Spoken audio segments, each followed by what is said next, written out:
Hey guys, Chelsea here from Making Manzanita, and today we are going to be walking you through how to remove carpet tack strip.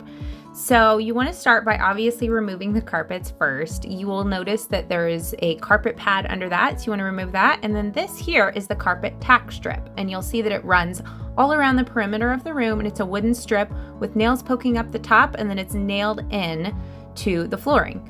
So we are working with concrete subfloors in this room, so it is nailed into the concrete, but you may notice you have wooden subfloors, so the carpet tack strip would just be nailed into whatever subfloor material you have. So you can start by, again, like I said, removing the carpet. You just want to use a utility knife to cut that and then remove the carpet pad as well. And you may notice that on the carpet pad, it is glued down in some sections along the edge. So you just want to get it as clean as you can, and then you can go back and scrape off any extra that is stuck to the subfloor with a floor scraper. So you want to get all of the carpet and that carpet pad out of the room before you start removing the carpet tack strips. And you want to be pretty careful when you have those carpet tack strips out, because they are pretty sharp. So you want to be sure if you have any pets, remove them. Be sure that kids aren't around, because those nails sticking out of the carpet tack strip are very sharp.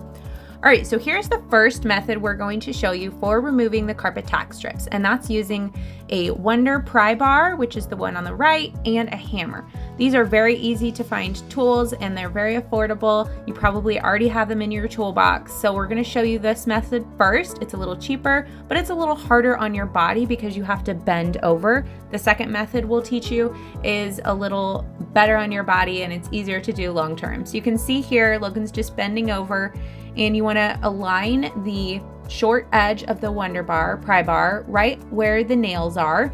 Stick it under the tack strip, and then use the hammer to push it all the way under and pop off those tack strips. Again, they come up pretty easy, and you'll see here that it pulls up the nail that is on the tack strip, and it just leaves a small little hole where it was, but that's totally fine. You'll just want to vacuum that dust out of there. So the hole that's going through the tack strip is pretty small, that nail in there, so it'll just pop right up.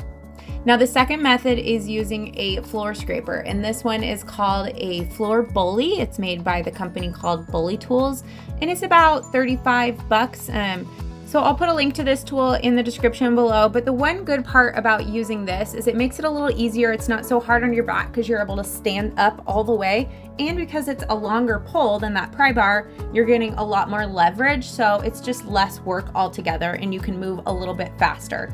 Again, if you're removing a lot of carpet and tack strips, you may want to invest in this tool, but the pry bar and the hammer works wonders as well. So feel free to use whatever method you prefer, but this is what we did. So after you get the carpet strip out of there, you want to be sure to vacuum the area really well before you start installing the flooring. And this is the laminate that we chose to install. We're going to be doing a whole separate video all about that process, so stay tuned for that. If you guys liked this video today, be sure to subscribe to our channel. We share tons of DIY and renovating tips. And then push this thumbs up button on this video so YouTube knows you like it, and comment below and let me know if you guys have any other questions about removing flooring or just DIY in general.